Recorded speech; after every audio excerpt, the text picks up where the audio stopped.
So today I'm going over what's an IRA. An IRA is simply an individual retirement account. So this would be a tax advantage account. So in 2024, those limits are you can contribute up to $7,000 in an individual retirement account. If you're over the age of 50, you can contribute an additional $1,000 for catch-up contribution. Basically, you can contribute a total of $8,000. Now, there are some limits to income, so I like to go with Roth just because I know I'm making more and more each year, and I believe taxes are always going to go up. When looking through the history of the US, there were no taxes at one point in time until we went through a couple of world wars. I fully believe that taxes are going to go up. So let's say someone wants to make a contribution of $7,000. How is that different in the Roth versus traditional? So if somebody's at a lower tax bracket today, it would be wise generally to put it into a Roth. If you're at a very high tax bracket and you know you're not going to be making as much money in retirement, traditional makes more sense. But that's an individual by individual analysis you have to do.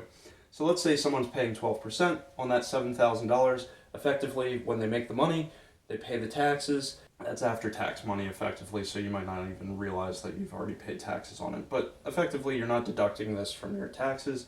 You put $7,000 in the account. When you go to retire, the benefit of the Roth is that you're not going to pay any tax when you withdraw after you're 59 and a half years of age, and you're not going to have any penalties. If you withdraw the principal of that money, you also already paid the taxes, so you don't have taxes and penalties.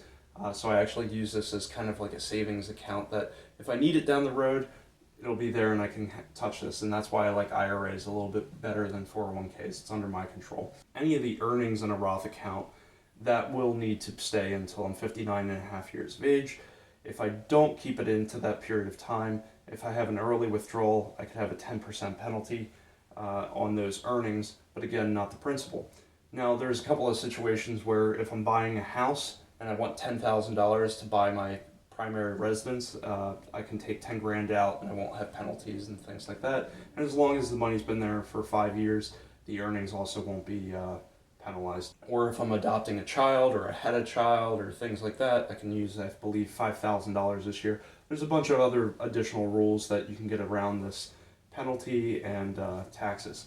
With the traditional IRA, the benefit of this is that you actually can put this against your taxable income. So if you're at a higher tax bracket, you might want to not pay taxes, so you can say that I'm taking a $7,000 deduction. I don't pay any of those taxes on that money this year, but the negative is that when I do withdraw them, say when I'm 59 and a half years of age or older, I'm going to start paying those taxes on that money.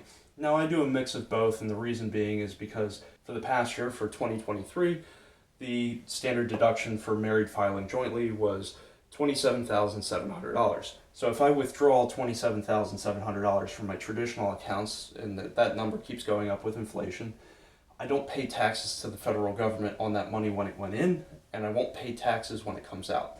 Now, there are minimum required distributions once you reach your 72 years old, so that's the negative of the traditional account. If you want to leave a lot more money to your kids, basically a Roth account works out really well because you won't have to pay taxes. You would have to pay taxes and the penalty on the traditional if you're under 59 and a half years of age. The Roth, you have special conditions that you can get around. And sometimes the law changes from year to year. If there's a mass unemployment event, sometimes they waive these.